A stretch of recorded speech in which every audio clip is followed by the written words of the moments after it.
Setelah 1 bulan penuh berpuasa, tibalah Lebaran, saat dimana umat muslim di dunia merayakan hari kemenangan. Sebagai bagian dari tradisi, akan semakin lengkap rasanya merayakan Hari Raya Idul Fitri dengan sajian khas yang mengundang selera. Ada banyak pilihan menu khas Hari Raya dari daerah-daerah di Indonesia yang pasti memiliki cita rasa tersendiri. Setiap daerah memiliki menu lezat yang berbeda. Seperti apa kekayaan kuliner kita? Berikut 7 kuliner khas Idul Fitri di tanah air, versi on the spot.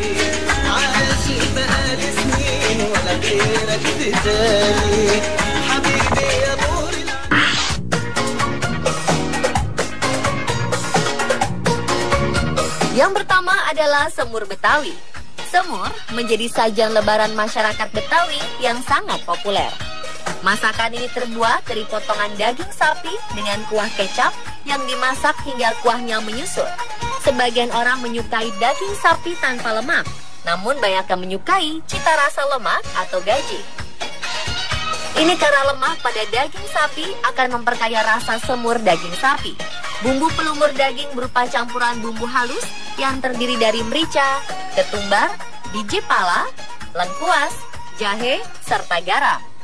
Sedangkan bumbu tumisnya terdiri dari bawang merah, bawang putih, bawang bombay, cengkih, kayu manis, daun salam, serta serai. Tak lupa kecap manis untuk menambah lezatnya hidangan ini. Semur Betawi biasanya disajikan bersama bencok atau keripik kentang khas Betawi. Kalau sudah seperti ini, siapa yang tak tergoda dengan kelezatannya?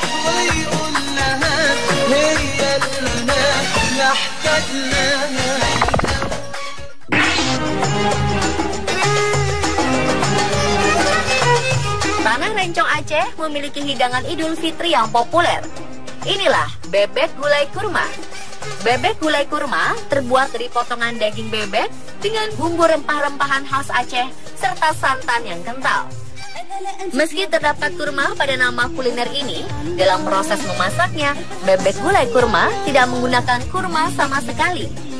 Bumbu-bumbu yang digunakan terdiri dari bawang merah, bawang putih, cengkih, kayu manis, pekat, biji pala, jahe, kapulaga, merica, serta ketumbar. Saat Lebaran, bebek gulai kurma menjadi pilihan untuk disajikan di meja makan.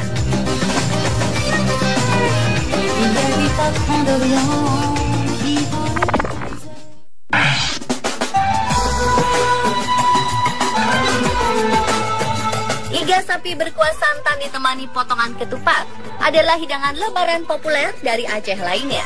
Hidangan yang mirip dengan gulai ini menggunakan bumbu-bumbu rempah seperti bawang merah, bawang putih, jahe, ketumbar, kunyit, dan kelapa parut sangrai.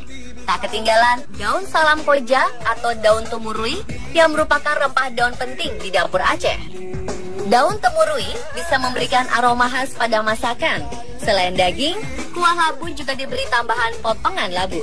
Jenis labu yang dipakai adalah labu air dengan warna kulit kehijauan.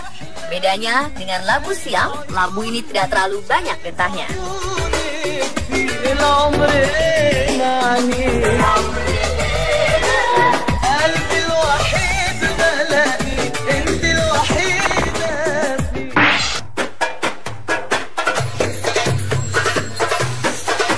Bagi penggemar masakan Padang, rendang kerang dan pakasam durian merupakan menu yang harus dicicipi. Namanya mungkin terdengar asing, lantaran kedua kuliner ini merupakan makanan tempo dulu masyarakat pesisir pantai di selatan Sumatera Barat. Dalam proses pembuatannya, kerang diolah bersama santan berbumbu selama 1,5 jam hingga bumbu meresap. Dan menyantap rendang kerang yang super nikmat ini tak lengkap tanpa pakasam durian, yaitu perpaduan cabai yang dihaluskan, udang, petai, dan tentunya durian. Terbayang lezatnya kan pemirsa?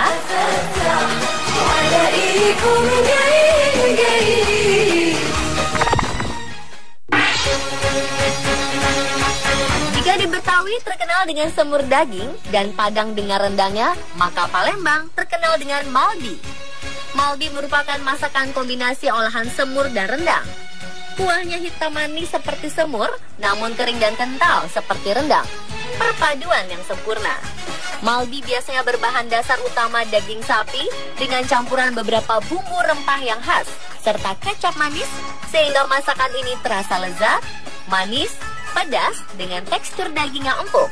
Dan sebagai menu spesial, kuliner ini biasanya disajikan pada saat hajatan atau hari raya besar seperti Lebaran.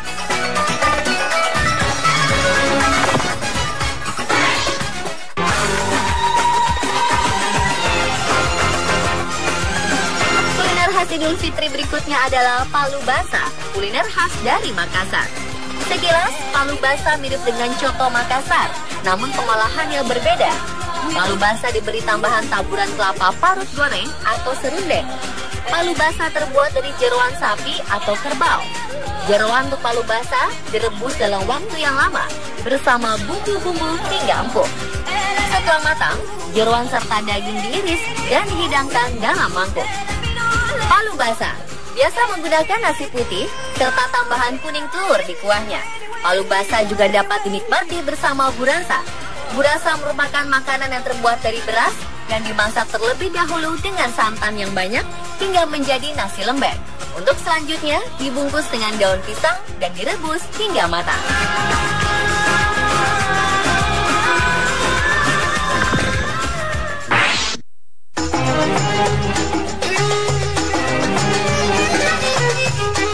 Selain rendang, ada satu lagi menu menggugah selera yang biasa tersedia di hari raya.